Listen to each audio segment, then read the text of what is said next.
Ladies and gentlemen, thank you for listening. Thank you for downloading. And thank you for subscribing to the latest edition of the 12 Kyle podcast. I'm 12 Kyle. Check this out. On this podcast, what I'm going to talk to you about is game day. More specifically, college game day. As many of you know or may not know, I played football back in the day. I feel so old when I say back in the day. I played college football at South Carolina State University from 1991 to 1995. And I want to give you kind of a peek into what happened on game day. Now, everybody's experience is different. South Carolina State University is a, historically black college. So to be honest, things are a little bit different there than they are at, Alabama or Clemson or Southern California. But I got the idea to do this podcast actually from my man King Germ. Shout out to Germ. One half of the almighty Frocast podcast. Make sure you check him and Queen Germ out. Shout out to Germ. He put the bug in my ear that I should, get on the podcast and talk about what game day was like for me. And it was actually a great idea. And, it's not often that Germ comes up with great ideas, but, but this is a great one. Again, shout out to my man King Germ. So I want to take you back. More than anything else, I guess what I want to kind of convey is that for those of you who watch football, particularly college football, or any sport for that matter, you see the athlete on game day, but it's so much more that goes into it than that. And so obviously there's a week of preparation that leads up to that point. And, then you have the actual game. But I want to kind of take you into the details and the specifics of each scenario as far as game day is concerned. So strap up. We're going to take a trip back. I guess I probably should start with the idea of playing college football at South Carolina State University was, one, what you see on Saturday, again, is the culmination of things that happen throughout the week. But game day really doesn't start until actually the night before. So, I'm going to give you a scenario of how things went for us game day for a home game, right? So the night before the game is very critical. One of the most important things that we would do as a team was we would have a team meeting. We'd have a team meeting at Nance Hall, and we'd have one huge team meeting, and then we break off into our position meetings, and we go over the game plan and things that we practice and stuff like that. And that was always interesting because, you have to then apply a lot of stuff that, you learn throughout the week. And I think sometimes people tend to think that when you play football, that it's just, big guys just running into each other and knocking each other out. And it's not that simple. But there's a lot of information that you have to retain. And so much of what you see on the field is, basically poetry in motion by these athletes who are making split-second decisions with their bodies and their minds all in coordinates with each other, extremely fast. So one of the things that you had to do is prepare. And, I don't think football players get a lot of credit for, there has to be some level of intelligence to play the game. I don't care what level you play on, because you have to ascertain a lot of information, process it, and again, you have to implement it very quickly. And that's not always the easiest thing to do. In fact, it's very difficult to do, to be honest. So the night before, we would have a team meeting and we would, talk about the game plan and things of that nature. Now, after the team meeting, we would go back to the dorm. And normally the night before the game, I think curfew was like 11 o'clock. So you had to be in your room. Couldn't be outside. You couldn't be hanging. Couldn't be chilling. Couldn't be doing anything. Realistically, the night before the game, you want to get a lot of rest. It's in your best interest to get off of your feet. It's in your best interest to not have sex. Although some of us did not follow those instructions. And I'm not going to dime anybody out. But yeah, it's you want to conserve your energy. You want to get off your feet. You want to, kind of relax yourself. Honestly, I didn't sleep much the night before a game. I didn't sleep like you would normally during the week. And it was nerves. It was anticipation. And I've always been like that, even back in high school, even when I played Little League football. And it didn't matter if I was playing against a team that I know we were going to smash. You still were nervous.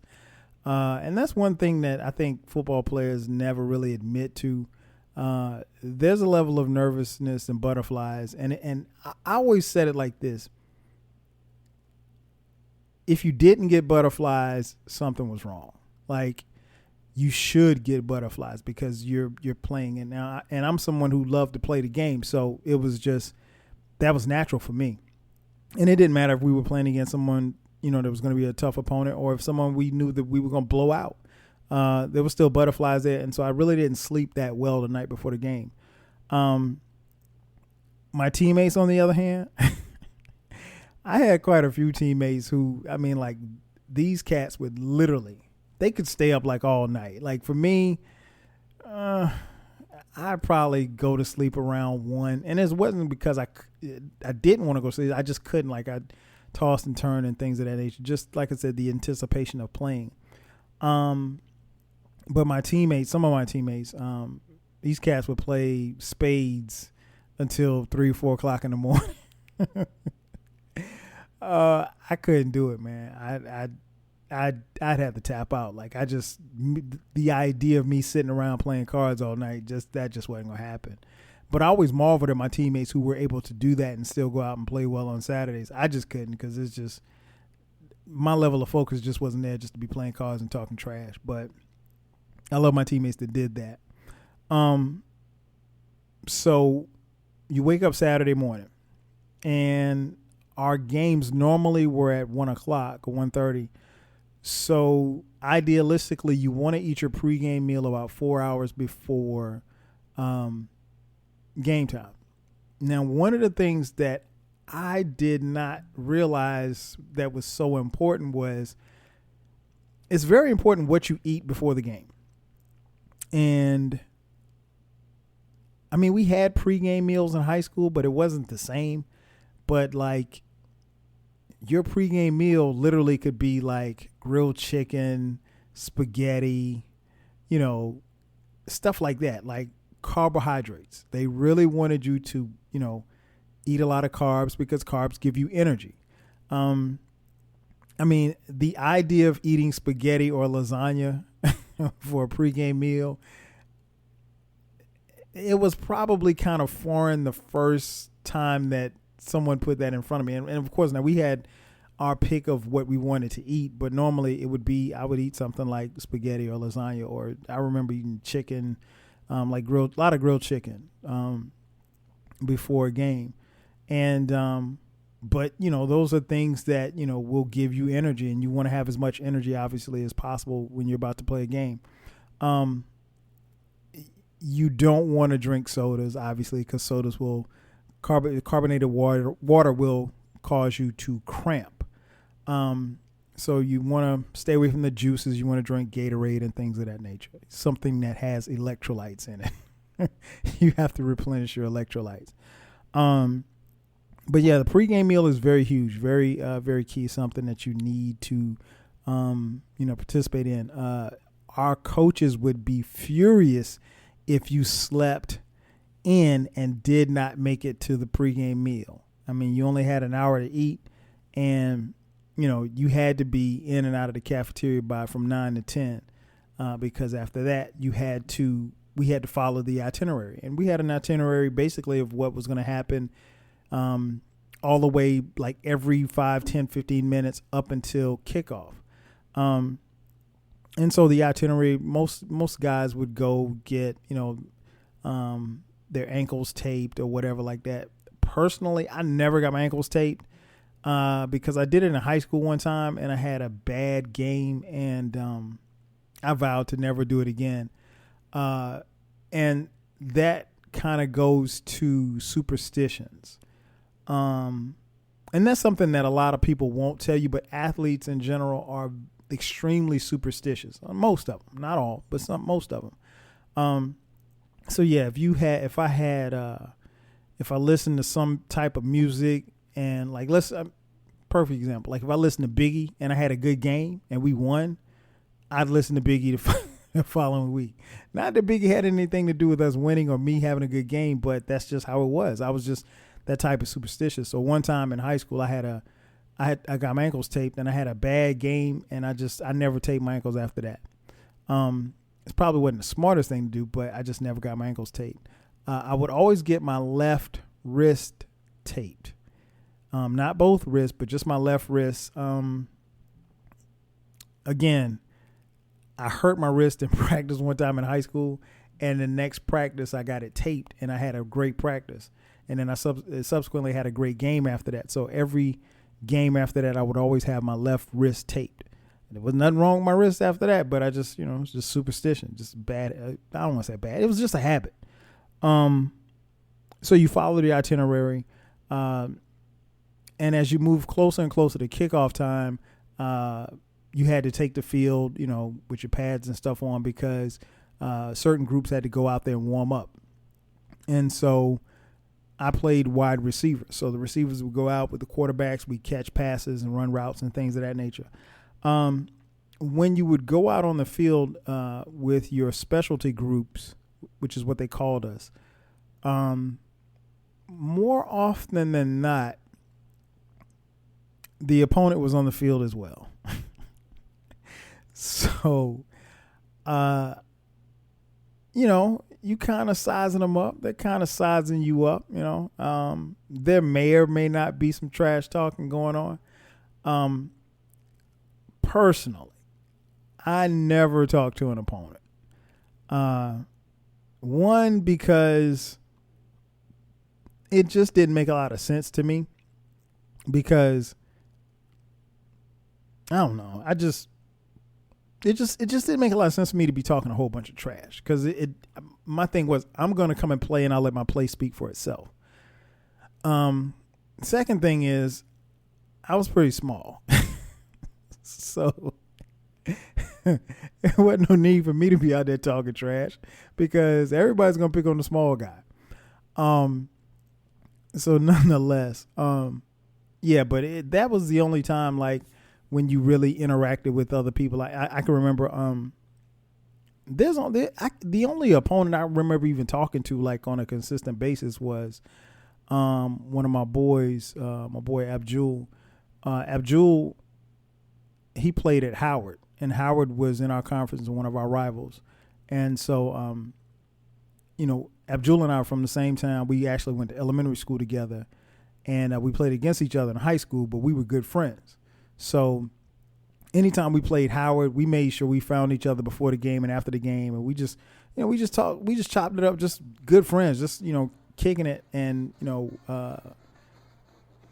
keeping up with each other. We didn't have cell phones. So, but I wanted to see him do well, and he wanted to see me do well.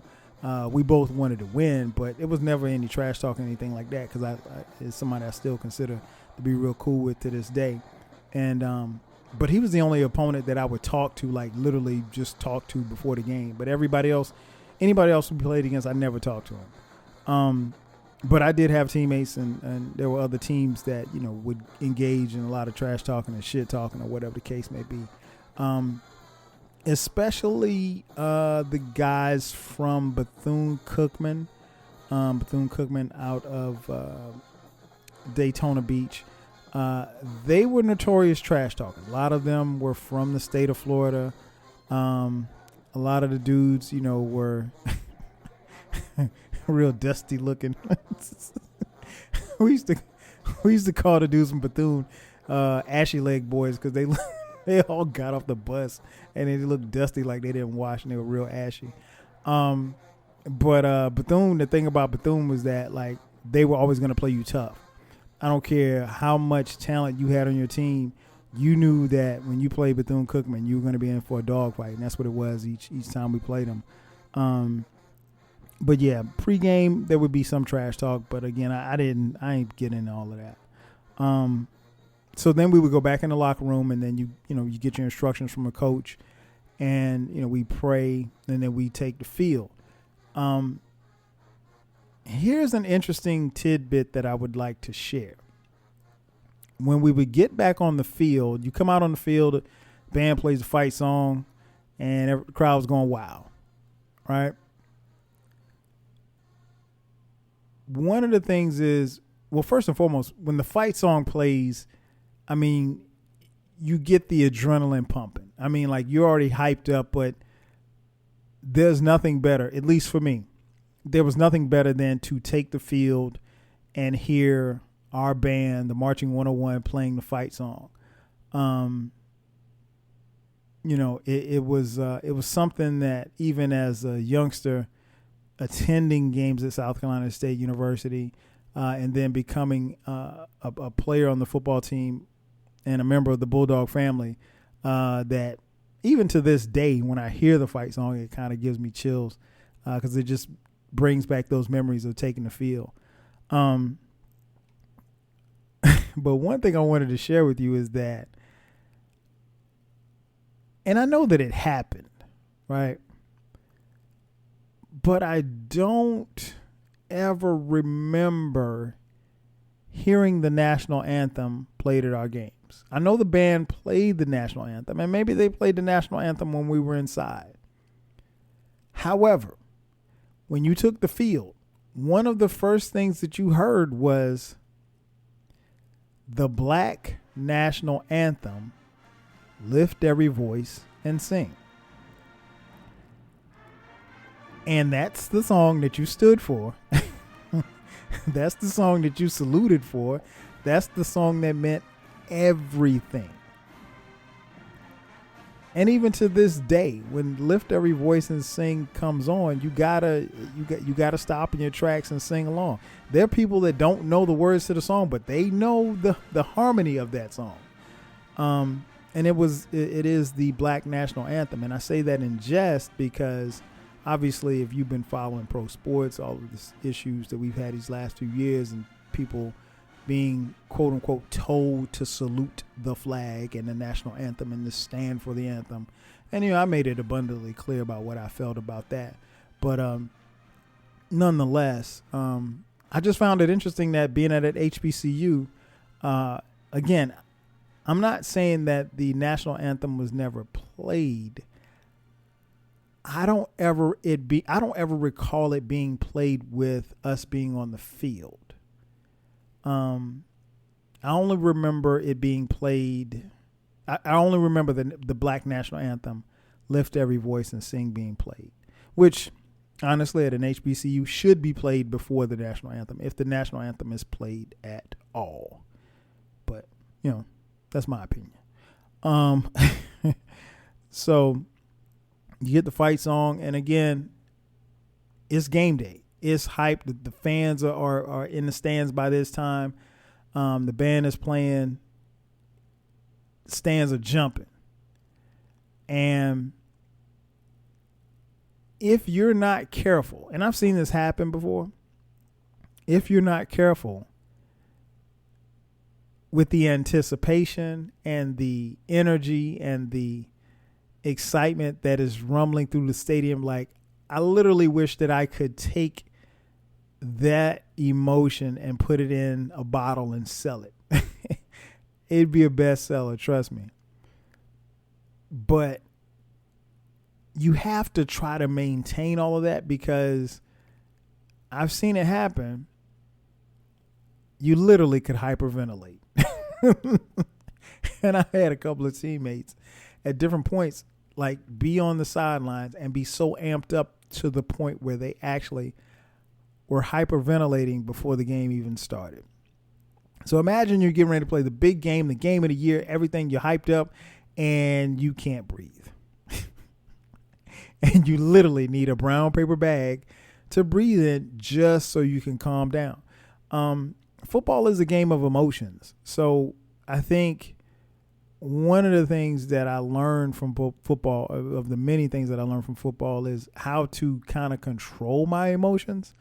You never get too high, you never get too low. And I always found it interesting that people say, "Oh, Kyle, you're so even keel." I think that's something I learned from football, because things happen it's happened so fast, and you just don't know what's next, but you know something next is going to happen. But yeah, you can't let your emotions get the best of you. You want to be excited, you want to be, amped up, but you also want to play under control. And I'll let you in on a little secret. For me, the hardest play was the first play. I don't know why, but it was like that for me from the time that I started playing football. I started playing organized football at the age of 8, right? And the first play is the hardest play, because like there's so much anticipation. You're going against this opponent. You don't know if this opponent is gonna, you don't know what they're gonna do. It's just the anticipation of it, and everything is kind of compartmentalized and bottled into that one emotion. And finally, once you get that first play over, he hits you or you hit him, then you can kind of breathe a sigh of relief, and then you go on to the next play. But the first play, man, was always difficult for me. Not hard to execute, but it was just like, it's kind of hard to put into words, but it was a lot. But that's something, like I said, that I never grew out of. So obviously you go on, you play the game, and, it's always a battle. One of the things that is prevalent at every HBCU football game is halftime. When I say halftime, I mean the bands. There will be a whole nother HBCU podcast where I'll talk about, bands and homecoming and HBCUs and all this other stuff. But halftime was always special. Now, for us playing football, we really didn't we heard the band, but it wasn't until, you come out on the field that you might catch a glimpse of the band. And our band at the time that I was in school, the Marching 101, was a world-renowned HBCU band. At the time that I was there, it was under the direction of the late Ronald J. Sargent. And so, the band was incredible. So you heard the band, you didn't see the band, but the crowd, you could tell from the crowd noise that the band was killing it. But what was always interesting to me was halftime speeches. Now, you always didn't get a halftime speech. Sometimes, coaches come in and, hey, this is what we need to do. We need to do this. What's happening on this play? Hey, I need you to do this, that type of thing. Particularly when I was in college, the game day speeches, and even some of the halftime speeches were, legendary and things that I will always live with. One in particular always stood out to me. Our defensive line coach, Coach Wheeler, God bless the dead. I'll never forget it. We were playing against Florida A&M, FAMU. This game was in Orlando. I was a redshirt junior at the time. And I think we had just scored like right before halftime, but the game was close, back and forth, us and FAMU. And Coach Wheeler rounds up everybody, and he's like, and Coach Wheeler's old fat white guy, great guy. Love Coach Wheeler to death. He came in. He said, "Listen up, guys." He's like, "This ain't about football.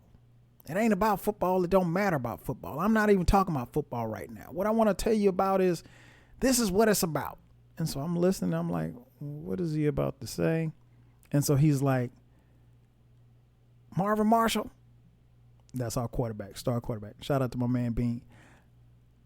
He said, "Marvin Marshall, this is about 10 years from now. You'll have a dime, and you'll take that dime and you'll put it in a phone." He was talking about a payphone. "And you'll call Anthony Cook." That was our star defensive end. He said, "You'll call Anthony Cook, and you'll just call Cook and say, 'Hey, Cook, I was just thinking about you. I just want to make sure you're all right because you were on my mind.' He said, you'll talk for a few minutes, then you'll hang up the phone. That's what it's all about. It's all about that relationship right there. These games will go on and you'll go on in life and all of this stuff will happen, but it's about the relationships and the bonds that you make with the men in this room." And that's all he said. And he walked out the room. And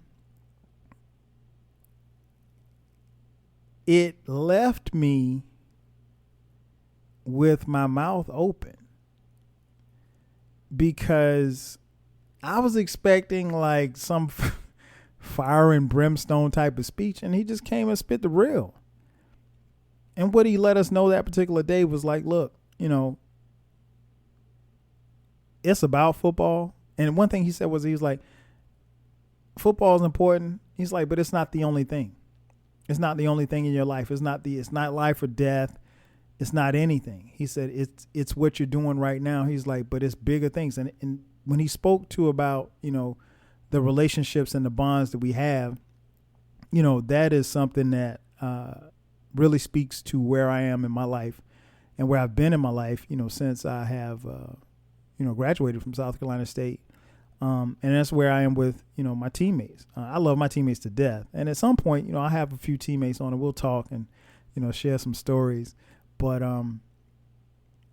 that's what it's about. And I mean, you can't really put into words what we went through. Only a select few knew what we went through in those times, in those days at South Carolina State, in those battles that we had on the football field. And it's a select group. And so there's a special feeling and a special bond that we have. And I cherish that and I protect that. And so I really haven't, that's probably why there hadn't been anybody on the podcast because, some things don't need to be said and some things are just understood. And we understood those things. And the friendships and the love and the bonds that were forged could never be broken. And again, I don't take those things lightly. So yeah, that was one of my favorite halftime speeches. We went on to beat FAMU and win the Black College National Championship that year. So shout out to Coach Wheeler for those great words, and they still apply to this day. So after the game, anytime you finish a game, the media comes in. And one of the things that I always found interesting is that, unlike today, I don't know how things are for schools and athletes and things of that nature, but there was like a 15 to 20 minute rule. Like the press couldn't come in our locker room until, 15 to 20 minutes after the game was over. And the reason why they do that, the reason why our coaching staff did that, was because there's so much emotion tied to a game. And you need to have some time to kind of cool down and decompress. And the last thing that you want to do is come off a football field and go in the locker room and have someone shove a camera and a microphone in your face. If you're savvy enough, you may be able to say the right thing. Some people won't. Emotions are high, so you need to have some time to kind of come down. So I love the fact that, the media couldn't talk to us until after 20 minutes. We had to be in the locker room for at least 20 minutes before the media was let in. And again, that was for us to kind of cool down and calm down.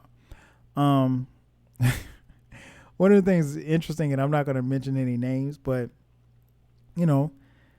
we had showers at the stadium, and some of my teammates chose to use the showers, some didn't. I'll be honest, I didn't really take a lot of showers at the stadium. Don't laugh. But what I would do is, like, if I didn't shower at the stadium, I would go to the dorm and shower immediately, because I didn't believe in walking around being funky. And then we had, a teammate or two that would take, these drive-by showers. I mean, like, literally be in the shower for like a minute and a half maybe. But yeah, I'm not calling no names. And that was always funny. But what was really interesting was the way that the area outside of our locker room was set up, was that there was a area where you could come and stand, and like normally after home games, that's where your parents would come. So your parents, family, friends, they would come and stand in like this little waiting area outside of the locker room. And yes, girlfriends would come too, right? Or maybe girls that you were seeing would come, right? Fortunately for me, I don't think I ever had anybody that I was seeing, or any girlfriends show up at the stadium. But I do remember one time, and my dad will never let me forget it. My dad came down to a game, and so he's waiting in the area, and I came out of the locker room with my man Mo, and let's just say Mo had a couple of people waiting on him in the area, and my dad peeped how Mo. Now Mo wasn't married at the time. He wasn't dating his wife, because he met his wife at school too as well. Shout out to Tara. My dad peeped how Mo had like 2 or 3 girls waiting on him, and he was able to talk to all 3 of them with none of them getting, near each other. And he kind of basically worked the area and got out of there without, being compromised, if you will. And he told me that day that he thought Mo was a player and I wasn't a player. I don't know what he's talking about. So that was always interesting. And then like you would leave the area, and then when you, like where our campus was set up, there would be a lot of, obviously fans and stuff, and alumni tailgating and stuff. And, you'd walk through the tailgate area, and, you'd probably get a money handshake. And what I mean by money handshake, you know how people give you dap, and they give you dap, and the next thing you know, it's $100 bill in your hand. Now, I say that in jest, but I'm being honest, because at that particular time, you could not, it was illegal to take money from alumni. In fact, it still is. However, someone who you were listening to may or may not have taken money from alumni. I'm not snitching on myself, but I do think the statute of limitations have passed. So if I did take money, it was for burgers and stuff like that. So that was always cool, walking through, tailgate area. And I mean, the cool part about it was the alumni, they knew who you were. And so, hey, come on over here and get some hot dogs, get some, come get some chips, go get some fish. And so, you walk through there, and you stop at like 2 or 3 tailgates. You basically eating for the night. You could take food back to your room to kind of chill. And that was the last thing too, like game day. The last decision that you make on game day is, do I party or do I chill? And that was always an interesting question. I remember, particularly when I was younger, like my freshman and sophomore years, and I wasn't playing as much, if at all. Uh, shit, I was going to party. Ain't like I was tired. But as I got older, like my junior and senior year, I didn't party as much after games. I think I was probably more tired. I know by the time my senior year rolled around, I had so much invested in football, mental. I think probably more mentally than it was physically. So many emotions that it was draining. So by the time the game was over, like, I'm gonna be honest, like when the game was over my senior year, I just wanted to chill. I didn't want to do nothing. You know, my teammates, man, we going to this party. I said, okay, I'll holler at y'all later.